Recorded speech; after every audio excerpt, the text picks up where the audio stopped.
So, hey man, long time no see. Welcome to our inaugural episode of this new podcast. So, I'm sitting here with my friend Oz, and we are going to be talking about the 2025 movie Weapons. I think this came out in August. Like it just came out extremely Mhm. recently. Which is new for any podcast we've been on because we usually cover stuff from like the 80s. Um, so this is Zack Cregger piece, who's also known for Barbarians, and actually one of my favorite movies, Miss March, because I used to be a big fan of Whitest Kids You Know, which he was Yeah, also part of. okay. I was wondering if you knew him from that. Um, so moving past the introduction, do you want to tell us about the hook? Like, what exactly is this movie about? Hell if I know. No, I'm Did kidding. you did you watch the movie? Yeah, I recommended the movie actually.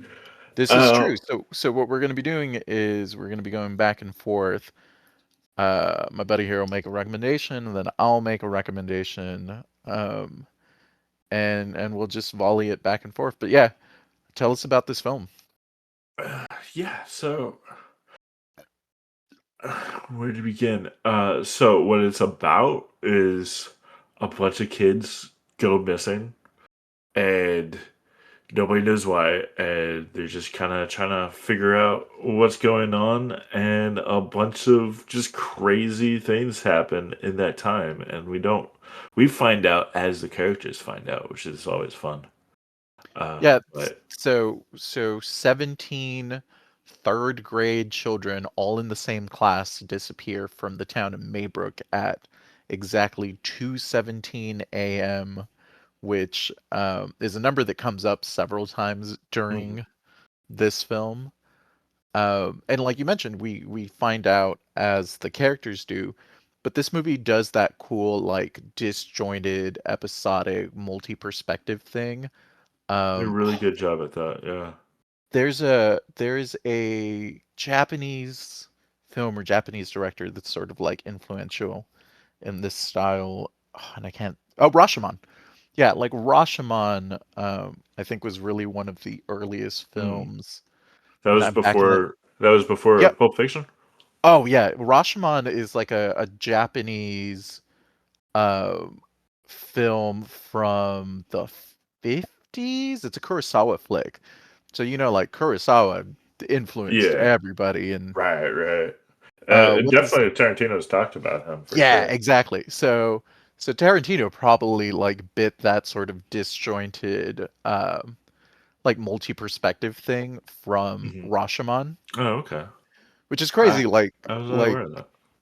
uh Kurosawa is just like, for being a like foreign film director, like his influence is just so spanning.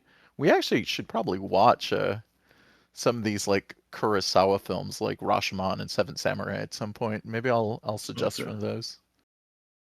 Um And this movie is, it's like you could see where he got his influences from many other previous films. Like it's definitely, he definitely takes that Tarantino route where it's just like this influenced me and this influenced me, and I'm just gonna put all of them together and just make something new out of these old recipes. have you ever watched the movie Four Rooms? Oh yeah. Okay, yeah, so like Tarantino's got a little piece in that too, where it's like Mhm.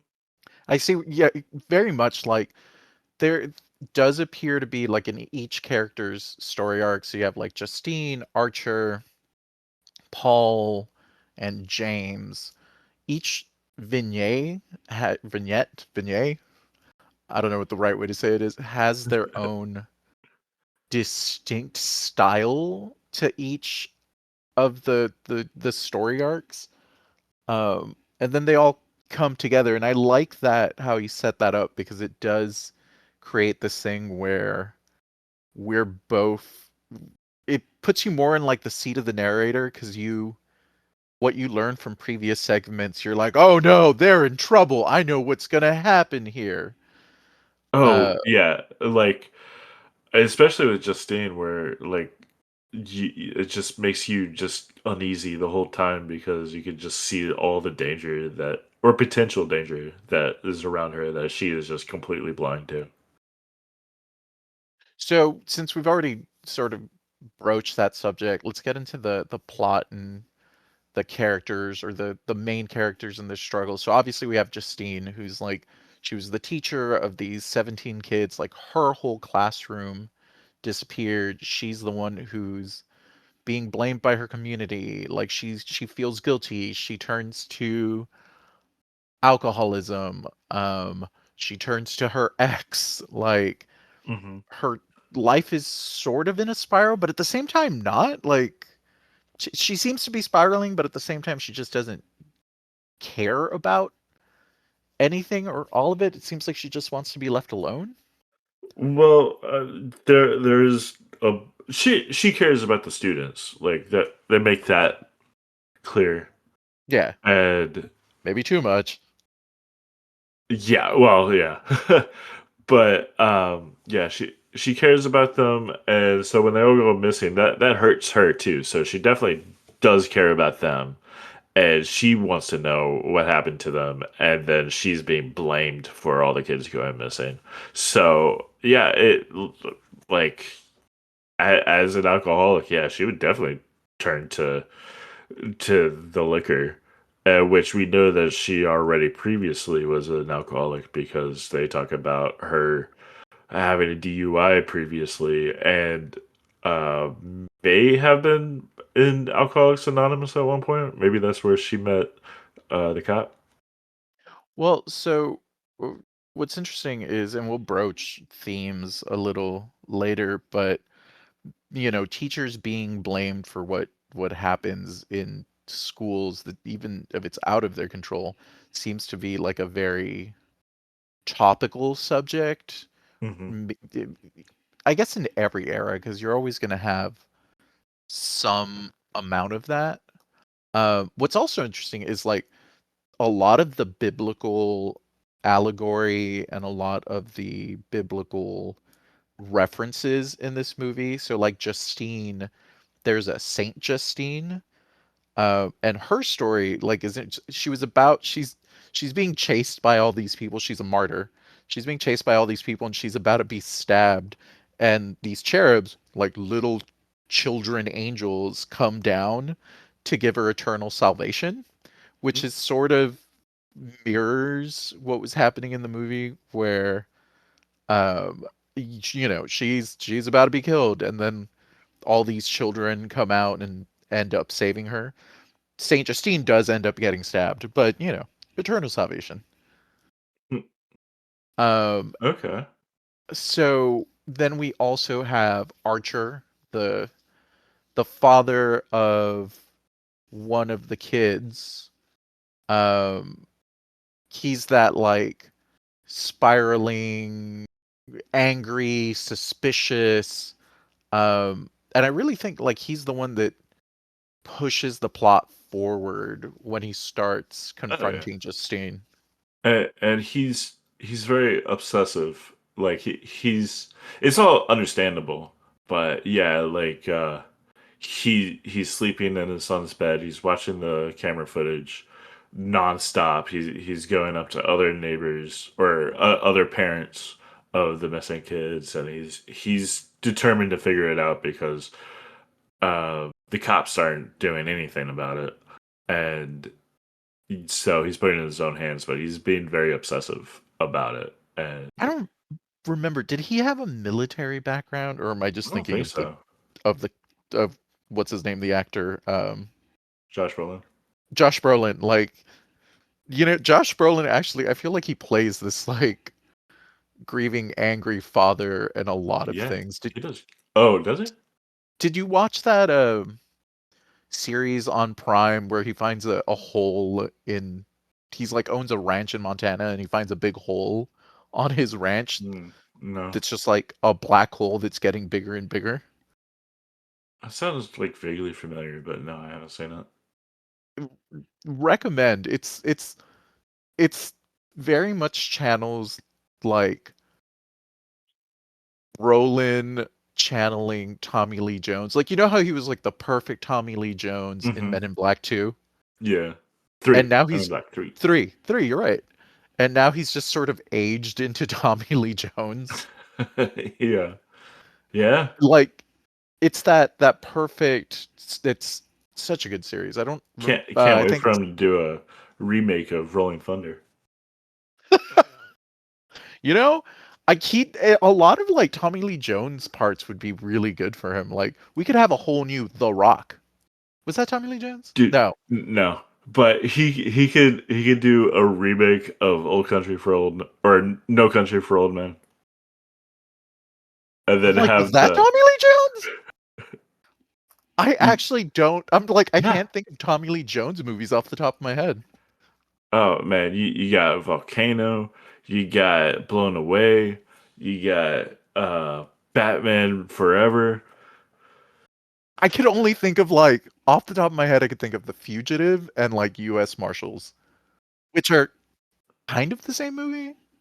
That's probably that's probably sacrilegious to some people.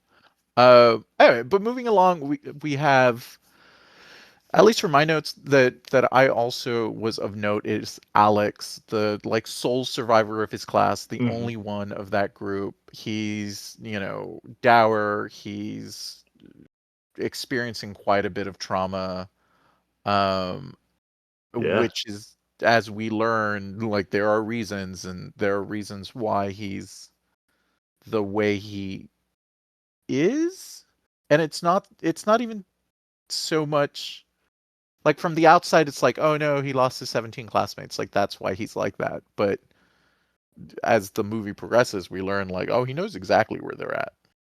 Yeah, his parents are being held hostage, and he's just forced to comply because he has no other options, pretty much,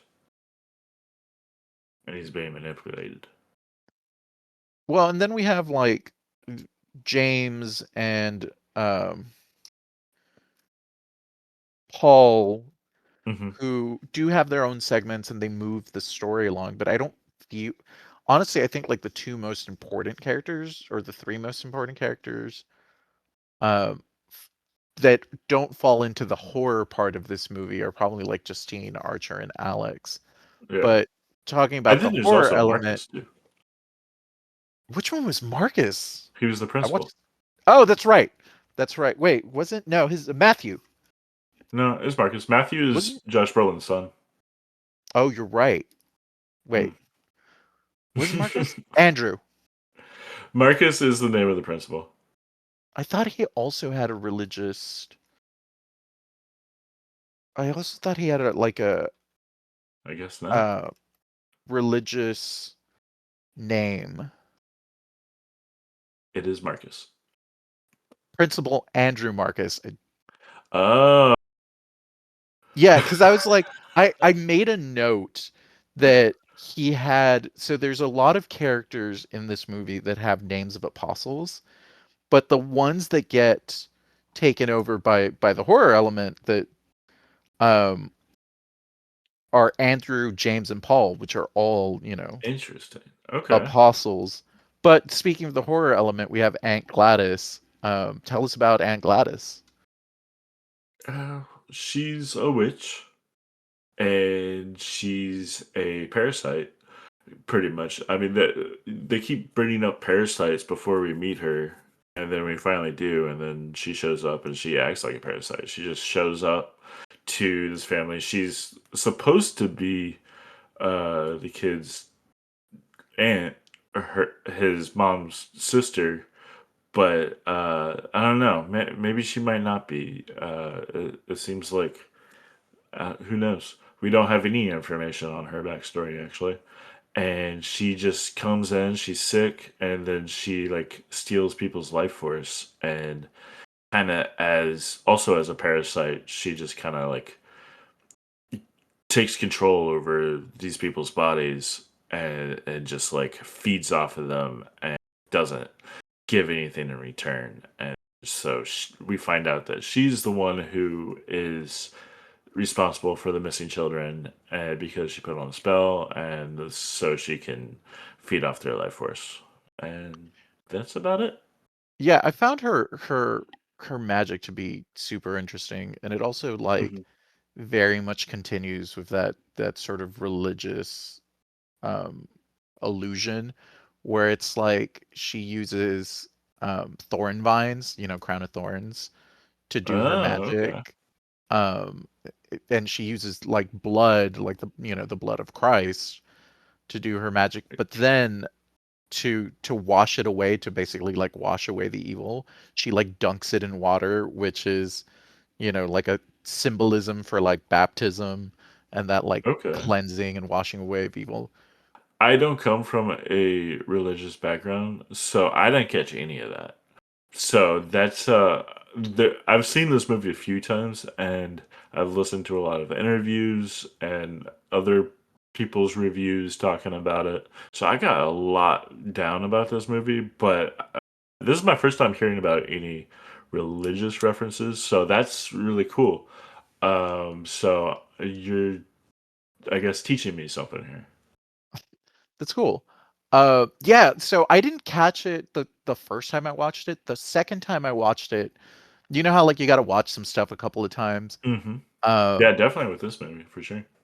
Being brought up Catholic, a lot of those like Catholic like iconography started to come through, and then I had to like rewind and go back and start looking through it again, which is when I was like, "Oh my God, that dude's name is Andrew. That guy's name is James. That guy's name is Paul." Like the kid's name, Archer's kid's name is Matthew. And then I was like, "Wait, hold up." So I was like, went to Google and I was like, Matthew 2:17, because obviously, I'm a like Uh, terrible heathen and I don't have a Bible. Uh so Matthew 2:17 is this passage about the slaughter of children. oh wow. Okay, I've Yeah, heard so many people like there's so many people like making guesses and like theories and stuff. I've never heard that before. That's interesting. which makes me wonder if Zack Cregger is Catholic or was brought up Catholic or just did a lot of studying on it. Like I know so this movie was kind of a reaction to his buddy from What is um because you know? yeah, from Why Does Yeah, Kids Know Trevor Moore. passing away. Yep. Who he had worked with on, he had worked with him with on Miss March, and I think Trevor had his own movie that Zach was in. So they had recently just been doing a lot of work together. I mean, that their entire careers they have, but yeah, Yeah. up until Trevor passed away. Yeah, so like in an interview with him, he talks about how this movie was a lot of him processing grief Hmm. about um, Trevor's death, which is actually it's a good spot to bring us into our next segment, which is like the themes and allegory of this movie. Um, a lot of the reviews I had read and a lot of even Zach Cregger's talking points is that there's a lot of different allegory in this movie. Like he doesn't go into too many specifics. Most people take it to be like the aftermath of like gun violence or especially in like classrooms. Hmm. Um so like what, like school shootings, like the blame that's assigned by the towns and the areas that it happens to, like a lot of that goes towards the teachers for not doing enough or the schools Yeah, for not teachers get protecting blamed these for kids. everything. Yeah. Uh, I mean, what was your take on all that? so yeah, it's really interesting. A lot of people go straight to that because it seems like there's a lot of obvious like metaphors and references to that because you have it's the one classroom, which I guess I'm not fully aware. I think that maybe a lot of school shootings are a particular classroom, but yeah, you have oh, it's the one kid who's getting bullied, and he has no friends. At home, you've got his parents are he's got something going on with his parents. Like the literal thing that happens in the movie is Aunt Gladys, but it could be like a metaphor. Another thing that Zack Cregger has said is that this is a metaphor for alcoholism. So you could say that this kid he has alcoholic parents. It's dysfunctional at home. He goes to school. He gets bullied. So he shoots everybody. And even says at the very end, it's like some of them started talking again this year. That could be like a metaphor for the survivors, but they're still at the same time victims as well. And then you have Josh Brolin's nightmare that he has Archer, where he sees the house and then the AK-47 shows up on top and it says 217. And it's like, huh, well, that's really random. But is that what the message is here? And even 217, I've heard, I'm not completely sure of this. I heard somebody told me that 217, it takes 217 votes to like outlaw guns, I think, something like that. Oh, interesting. Uh, yeah, Is I'm not completely sure about that. I probably should have looked that up, is but I didn't. 217 like how many votes we need for president? Is that the which shifts it? Oh, maybe. I'm not entirely sure. Yeah, but yeah, so there's all these things. But the funny thing is that Zach Cregger has said that like that was absolutely not intentional at all. Like that wasn't even on his mind. And he's like, damn, that's a pretty good theory though.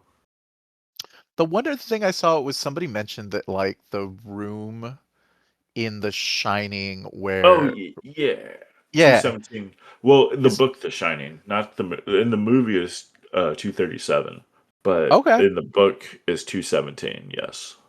I from because Zack Cregger really much likes this. Like he's very much becoming the this era's like what a twist director. Oh Uh, yeah. but in a very sophisticated way, not like, oh, the trees are killing people. No. Um, He's what was definitely his, no. I mean, he's very creative. I mean, he's using other things that came before it. He's like, but yeah, he's like the next. A lot of people like he's the next. I guess to your point, he's the next. What's his name? The I can't think the what a twist guy. That's all I Yeah, the know. What a Twist guy. He's the What a Twist guy. He's the next Tarantino, like stealing references and making his own with it. And then he's the next Jordan Peele. I Um, I I don't know. I wouldn't say that because like I think Jordan Peele is very much creating things in his own little he's got his own part of this like new like niche. horror renaissance. Yeah. Like and he's also speaking from like a very urban like black perspective Well, that what I mean is that he's a both of them were comedians that started out in sketch oh yeah. comedy, Yeah, yeah. and then they moved to horror and are making like really like fresh new horror movies that are like really different from other ones around like Barbarian. Zack Cregger's first movie is like one of the scariest movies ever made. You know, so I have a point where I was going to ask you what your take on Barbarian was. I actually haven't watched Barbarian yet.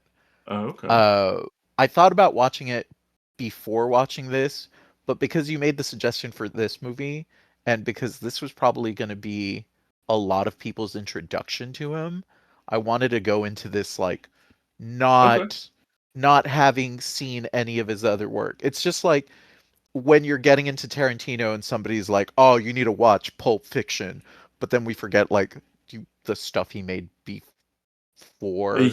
He only made one movie before Pulp Fiction. Was it But I uh mean, then again, Zack Cregger only made one movie before. That's not weapons. true. He made Miss Oh yeah, March. yeah. What was the Um, one that came before Pulp Fiction? Was that Reservoir Dogs. Reservoir Dogs? That's right. Which, yeah, I guess Barbarian would be his Reservoir Dogs. Yeah, yeah, for sure. And it's a very good horror movie. Like Weapons is a really good movie. Not necessarily a really I mean it is a really good horror movie, but it's not just horror. There's like other elements. It's like it's sad, it's funny, it's like all over the place.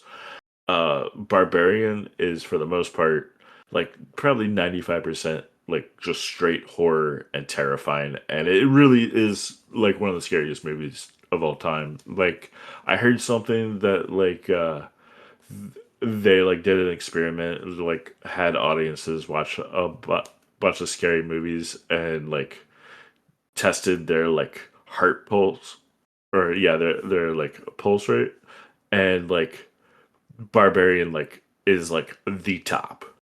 Wow. Uh, M. Night Shyamalan. That's what That's a the one. twist. God.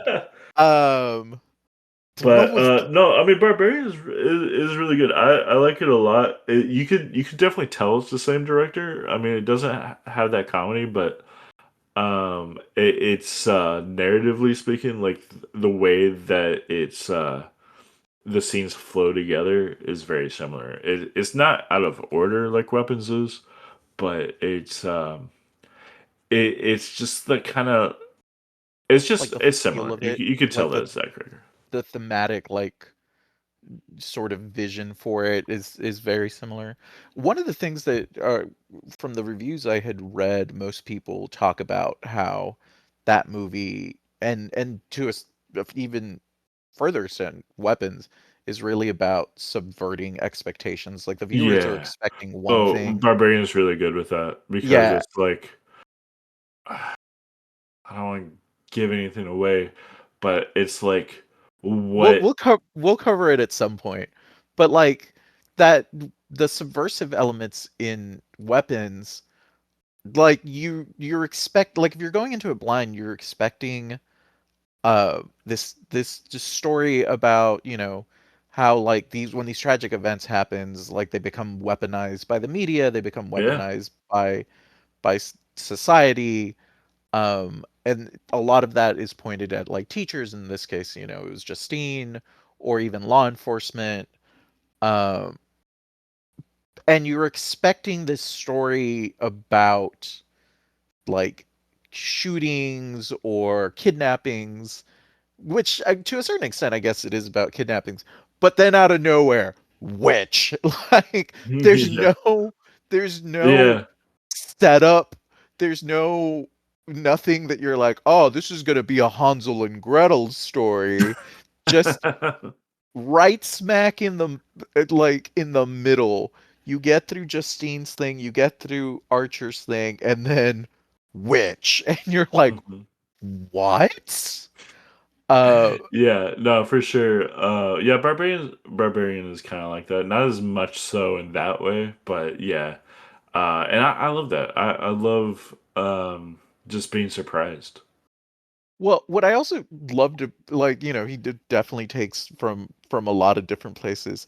I like that before we got to the full reveal for Aunt Gladys, we had these like views of her like standing in Mhm. a forest, on a ceiling, under a bed, like all as part of Yeah, these like dream as sequences. jump scares and nightmares for the But most it's part. very like it was, Yeah, where yeah. you I mean, she looks just like Pennywise. yeah, exactly. Like uh the first time you see her where she's like standing in the background in the woods, I legitimately thought it was Pennywise. I and I was like, is this a red herring? Like, am I which Kinda. speaking of like that Pennywise reference, it's Bill Skarsgård in Yeah, in Barbarian. Barbarian. Yeah, yeah, yeah. Yeah, That's the whole thing. Is that like subverting expectations and stuff? Like when he's introduced, it's like is scary because it's Bill Skarsgård. Like, I mean, it's just kind of a creepy scene, so it's like already really creepy, and his character is. But just the fact that he's Bill Skarsgård and he just played Pennywise, and as later on he was Count Orlok in Nosferatu, and it's Mhm. like, get away from this man. I don't know anything about him, but I do know he's Bill Skarsgård. You need to run. I really like him as an actor. Like there's his face is very Steve Buscemi. Is that the right person I'm thinking of? Yeah. I get what you're saying. Yeah, But just like his range is like I don't know. He plays creepy, but he can also play like really sad very, very well. Um he's like he's just in John was he in John Wick? He was in John Wick. Like he was the bad guy in John Wick. And he can play like haughty really good. Like he's gonna be such a good actor, especially as he moves like later into his career. oh, Because yeah. I don't think he has too much under his belt. He was great in Nosferatu. I still haven't seen Nosferatu. That's good. It's it's on my to watch list. Um, what else was he in that? Oh, he was in Atomic Blonde. Like he had like a bit part. Like that's when he was first, which is not a great movie. Do not recommend. Uh, I kind of I kind of want to circle back to like the themes of the movie oh yeah, and stuff. I was about to try to get us back on track to the you mentioned like all these how the movie talks about parasites and brings it up mhm. and one of the like the videos they're showing in the classroom is of cordyceps that like fungus that makes ants do whatever it Yeah, says so that it and can well, reproduce. that's actually the video that Marcus and his husband are watching when they're eating like 10 hot dogs right before Gladys shows up. But yeah, it's I actually saw a video on YouTube just today about it's somebody's theory that there's actually no magic in this movie, and it's actually that particular fungus as a parasite, and it's like I don't really agree with the theory. I don't I think that it is totally magic, but the person made some good points. And that's that like Gladys got infected by this fungus, and she's like the main one, and so she's like, I need to kidnap all these children and stuff to like make me better to like heal me because she's like dying from it. And but really that's not true. It's actually just like the parasite in her brain like talking or something. And it's like that's the point because the parasite wants to spread. So it like latches on to like the kid and then all the other kids and then like there's like pheromones and stuff. So when she has the twig and she like rings the bell as like something like the person who's affected who I don't know. It's stupid, actually, to be honest. I'm Well, butchering I it. mean there is something there where like if she was using Alex as like a spore carrier, he would Yeah, have been the one to be in contact with with like the everybody. kids. Um, but Yeah, then you have to wonder like why wasn't Justine affected? yeah, exactly. But Um, it's still like the thing that like gets people is that it's a personal item of theirs, and then it's two people. The personal item that mind controls them, and if it is a parasite, it would like take control of their nervous system. So not mind control, but nervous system hijacking. But and then the other one is like the hair, the personal item that like that's who they attack. So it's like when she snaps the twig, it's like pheromones come out of that, and that's what like instructs them instead of magic. I mean, there could be something there, or like if she was the primary host, um, and then everything, like everything that spored off it was, like a queen bee and like drones. Um, but even then, like just speaking of Gladys as like a parasite, um, she like flat out says like she's feeding off the life Yeah. force. But I think there's a certain amount of when we get into the topics of like addiction, because there's a Hmm. point where she's like okay, like she's fine, but she still wants more. And I think it's that like, once you get more and more and more, like where does it stop? Many characters suffer from addiction in this movie. Like Christine has alcoholism, so does Paul, and then you James is have addicted to drugs. yeah, Andrew and is addicted to hot dogs. I'm just gonna call him Marcus because that's what his I title card says. Yeah, yeah, yeah, Uh, yeah. but yeah, uh, yeah. So there's all that, and I don't know if you heard if he was into like any interviews from Zack Cregger. He says that I mentioned this earlier that it's all really like I keep forgetting the name of the kid. Alex. Alex. He his home life, his parents being, I guess, possessed. Like pretty much that. Like Gladys is a metaphor for drugs or alcoholism because Zach he grew up with a a a very heavy alcoholic Oh household. yeah. His parents, his dad especially, his dad died from alcoholism, and it's like that was his life. So like he would be at school and everything's fine, he'd go home and it's like this dark scary house where he has to take care of his parents, feed them, and do everything, and it's really scary for him. And so it was a very personal movie for him in that way. Well, what's interesting, like that sort of idea is also like a classic trope of like the horror house trope where it seems peaceful and quiet and like not beautiful but calm to a certain extent, and then that begins to change, and that really much happens for Alex where like you see in the flashbacks that he has this like loving family and like this sort of idyllic childhood, and then this element comes in which for Zack Cregger was alcoholism, but for Alex is his aunt that sort of warps the house and makes it this like horror house. Yeah, Um it's dark because the newspapers are on the window. yeah. So it's another one of those like not only is he taking those personal elements, but he's going to that vault of like classic horror movies, um and classic horror imagery.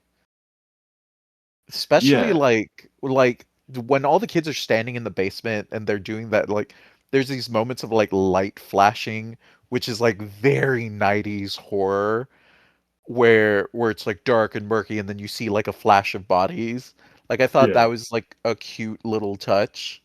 yeah. Uh The but cinematography was really good, oh, it was and just great, the especially directing style. Like, I mean, for a guy who didn't direct his first movie till he was like what in his late 30s, early 40s, like it. It's he's a really good director. well, I mean like I think he did direct Miss March, but it was a complete that was what like 20 years before he did Barbarian. Yeah, I don't count Uh it. I actually love that movie. It's that movie is hilarious, and what's interesting is that it's the whitest kids without two of them. Without Like, three of them, actually, I think. I was don't it know. I never three? saw it. Because there's Uh, five. There's five altogether. I think one. I think it's two of them aren't in it. One of them has like a bit part. Oh, okay. Uh, it's worth the watch. It's funny, but actually, so and talking about like his opposite. So one of the when Trevor died, the toxicology report said that alcohol Yeah. was a major contributing factor. So like he already has this childhood trauma around alcoholism, and then his like one of his best friends who he has worked with for 30, 40 years, dies an alcohol related death. So he has to experience that all over again. Like Hmm. that's a powerful source to develop something like this. Um, what's also interesting, this movie reminded me a lot of Raimi. Like this felt like a very Raimi movie in its horror. Um, not only like the sort of cheesy like makeup and body horror stuff, but in its humor, like there was definitely some elements of Drag Me to Hell or how am I forgetting Like like Evil Dead or something. yeah, there was definitely some like evil there dead horror elements, especially when like the principal is chasing Justine. Yeah. Uh, that was very Raimi. Like especially the chasing her Oh, that's what around the you meant by Raimi. I had no idea what you were talking about. Oh yeah. Raimi, Sam Raimi. Okay, I was like, Raimi. What's that? Did you Yeah, watch yeah, Drag Me for to Hell? sure. What? Did you watch Drag Me to Hell? I actually haven't seen it. Oh, it's so good. It's it's very much the horror is very similar to this, and in fact, Mm. the makeup is very similar to this. It's The like over the top, kind of. Yeah, it's very Sam Raimi. Like it's very Yeah, especially uh at the end when they're like the kids are chasing her and yeah. she's just going throughout the neighborhood just with the stampede of children and they're just like jumping through windows. Like that's yeah, that actually is like Evil Dead when it shows like the camera follows her Mhm. or follows the kid that's following her and Yeah, it's and like it has going through doors and windows and shit. That's just like well Evil Dead. and it has that same style of like camera whips where the camera like whips from one side to the other where it Hmm. intercuts either scenes with these like long with like longer scenes and then you have like a camera whip. Like the makeup, a lot of the visuals were very Sam Raimi for me. So I thought that was really cool.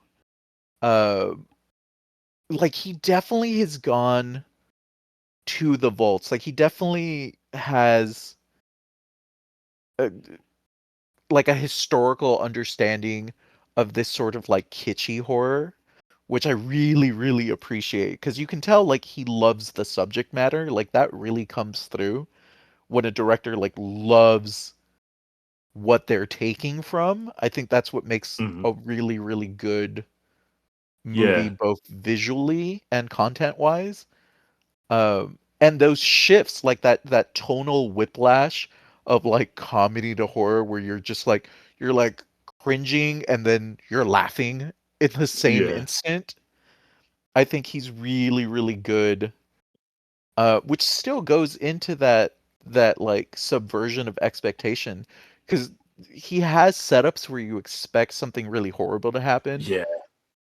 and Yeah, then something especially with funny happens. Justine. Yeah. Throughout Justine's entire thing, like she's at the house, she's been getting like threatening phone calls. Everybody's mad at her. She's at home alone. The door knocks really loud, and she's like, "What? What's going on?" And then she opens the door and then leaves the front door open, and you're like, "This is how she dies," and then nothing happens. That was my exact thought when I watched that scene. And actually that door knock reminded me of Evil Dead 2, Really. where he's in the cabin and there's just like pounding on the door and he goes to open it and then there's nothing and he turns around and the cabin is taunting him. Yeah. Yeah. Um, But I love how with Archer during his nightmare, there's that whole thing. Then you get the jump scare with Gladys, and he wakes up and he just like, "What the fuck?" and which is exactly what the entire audience is thinking. Like, what the fuck? yeah. Well, and you're also expecting some sort of resolution or hint or solution, which you don't get till later. Like every at the beginning of the movie, he like sets up these points where in a normal like Hollywood film, like action builds and then you get to like a little mini climax and then action builds and you get to a mini climax and it never happens, Yeah. which I think that the disjointed like cut up style lent itself really well.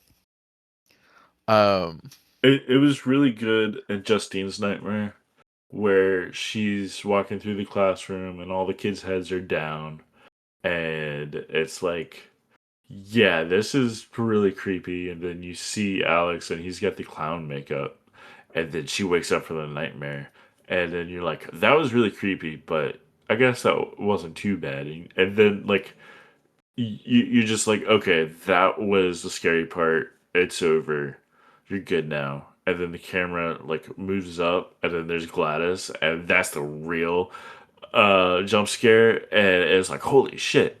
And it's that expectations thing that you were talking about, because like you think one thing's going to be scary, then nothing happens. Well, I mean, it is scary, but then you calm down because you think it's over, and then that's when the real one hits, and then it's like really effective that way.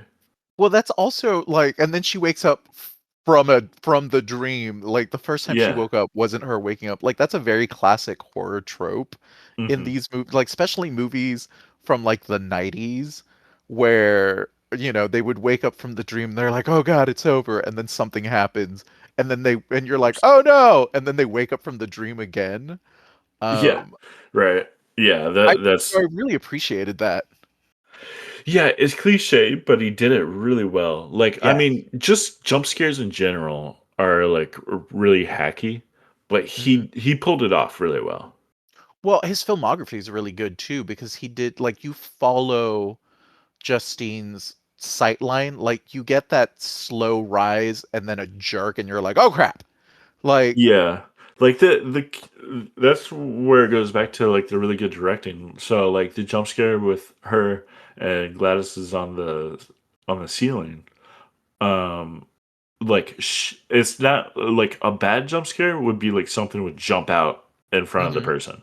This one, Gladys is already on the ceiling, mhm. and the camera like moves up to her, and then like you see her, like she's already there, and then that was a really better way to do. I love that, and like, just the way the camera moves around, like when she goes in a liquor store and the camera just follows her from like behind her head, Yeah, that was a and really nice long shot in the liquor store. yeah, or the other liquor store thing where the camera's in front of her and she's following the camera, and then you see um Paul's wife coming after her. At that point, we don't know who she is. Mhm. It's just this like angry woman who's like following her, and they're like, something's gonna happen, but she's not aware of it, and like she needs to find out.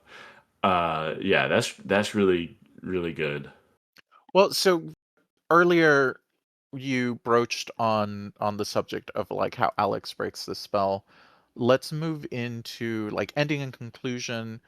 Um, was that I mean, for me, that's the climax of the film is when Alex finally like gets up the courage to strike back, Hmm. to run past his parents because she's like, "Oh, don't cross the So salt line."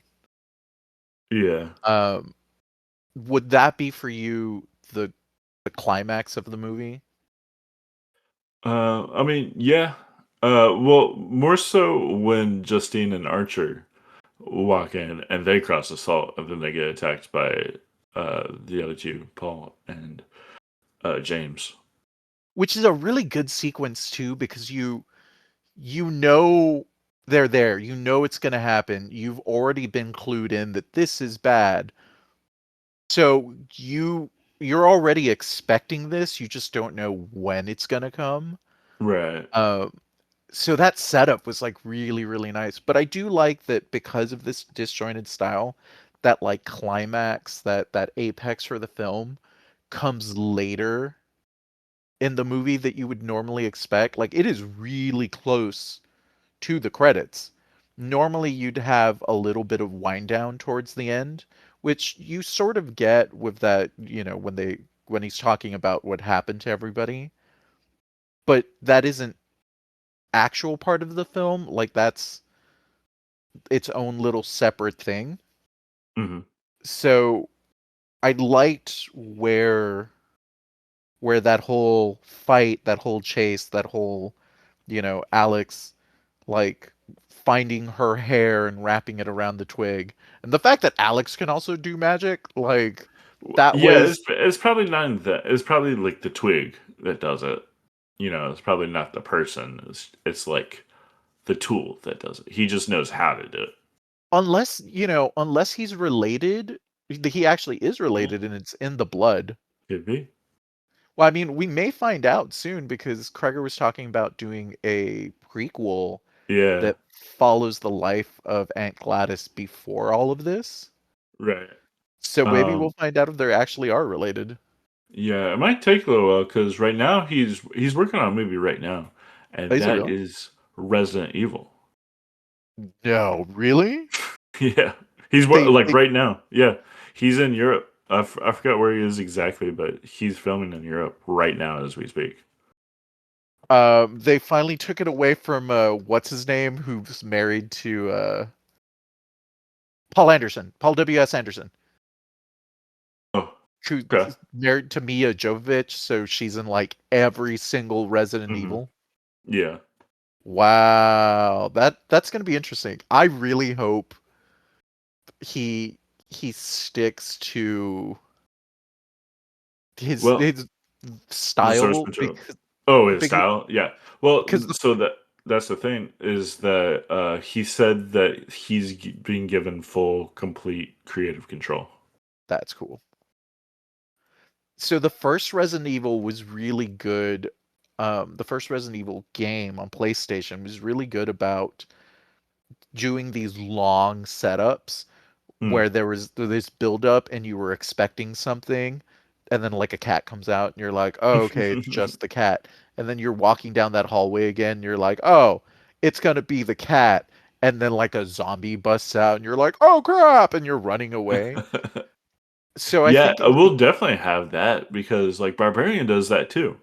That there's several moments in Barbarian where that happens, where it's like you expect something to happen and it doesn't, and then you expect nothing to happen and then something does happen. Um, yeah, yeah. So we could probably be guaranteed to have that.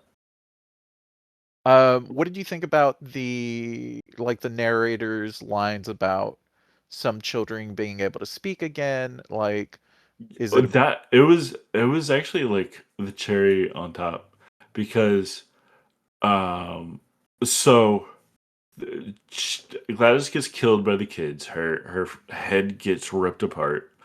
And then the spell breaks.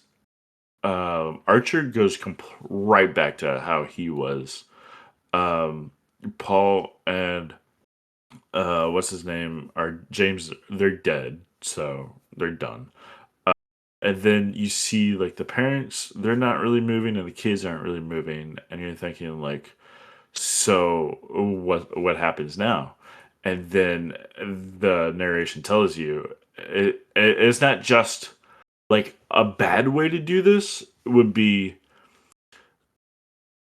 Alex's parents are still stuck in this catatonic stage and they're just like that forever, and the kids also are, but some of them got out of it. But the way it was worded was Alex's parents are still being fed soup, but not by him. Which Mhm. that's it. That's all we get. But we know exactly what that means is that they're in like a hospital or something somewhere, and they haven't woken up, and they're just being fed soup, and then he's been removed to like live with a different aunt who is good, and then and then when it comes to the kids, is that like some of them have even started speaking this year, and at the very beginning of the movie we find out that this happened 2 years ago from when it's being told, so it takes 2 years for the first kids to start speaking. And yeah, I like that a lot. It just a better way of telling you everything in fewer words. Well, so I think that's where a lot of the allegory of gun violence comes from that people talk about with this movie is that, after like there's a school shooting or any mass shooting, it usually takes a really long time for normalcy to sort of come back and Yeah. for the survivors to start speaking. You see it with any of these like major school shootings. Like it takes years and years and years If ever. before, Yeah. yeah, before these survivors start coming out and finding normalcy, if they ever do, because some of them, They're never extremely do. young. Yeah. Well, It's like their best friends and were. for parents that lost children, like things never go back to how they Oh, were. Like yeah, no, they're definitely not. they're eating soup forever. And for the kids that are young enough, like you hope that eventually they'll start coming around, and little by little some of them will, but Yeah, it's like it was said is some of them started talking again. That's it, that they just start talking. That doesn't mean that they've started like going about like regular life. It's just like baby steps, just talking. so It's what do you like, make of like Archer's when he sees the giant gun over Alex's house? Like, is it is that threw me when I saw it. I was like, is that just a big old AK-47? yeah. What do you make of the big I gun? don't Like, know. I don't really like. It's so random. Um, I yeah, that's a part that I've thought about the least actually. so like what do you think was the true weapon in this film? The children, the adults, alcoholism, Yeah, the it's a weird title supernatural. because it makes you think, like, look for the weapons while you're watching it, and like it should have been called Parasite, but that movie's already been taken. Um, yeah, I don't know. So like Archer says that when they run, it is just like a weapon. So it's like, oh, okay. So I guess Gladys is using the magic with the twig as a weapon to get people mind control to use them as a weapon. It's like weapons using weapons to get weapons with weapons. It's like everything's a weapon. That's it. I think that's we're gonna leave it on that because that is a great way to close it out. So on a scale from 1 to 5 floating AK-47s, what would you give this film as Zack You said Cregger's? five is the top? Five is Yeah, the best? yeah. Okay. You want to do 10? We can do 10. Okay. Uh, Um Zack Cregger's not sophomore, but we'll consider his sophomore foray into filmmaking. I think is better than Barbarian. I do really Wow. enjoy Barbarian. I think that this one's better. I get a lot more of it. There's more of a more of a message being told. It's more there's more metaphors. It's like it's kind of David Lynchian in that way, which You're I really definitely with like. some Lynch. It's yeah, it's surreal. It's absurd. I'm a big fan of absurdity in films. Um, so yeah, I like it all the way, and then it's funny at the end. I'm not too crazy about how the way Barbarian ended. It's one of those things where it's like once you see what the threat is, it's no longer scary. This one didn't do that. It remains scary, but then also it's really funny at the end. So I mean, yeah, I like the whole thing. So um, yeah, probably 9 out of 10. Yeah, I think for me, I because it harkens back to a lot of like the cheesy 80s and 90s horror that I absolutely loved, especially like the Sam Raimi stuff.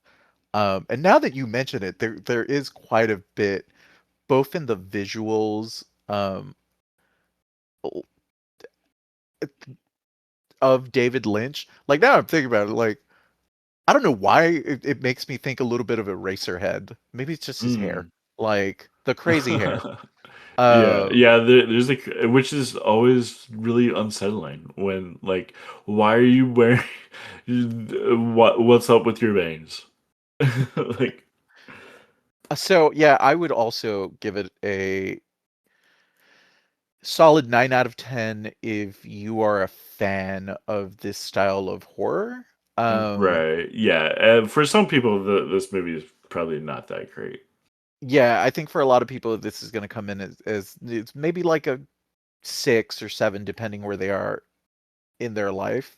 But not just Uh, the horror, like the acting is really good from everybody was solid in it. The directing style, like outside of genre, was really good. Like all the like oh, every like all the shots, all the pacing, like the use of blocking was really good, and it's just like just technically it's a very good film.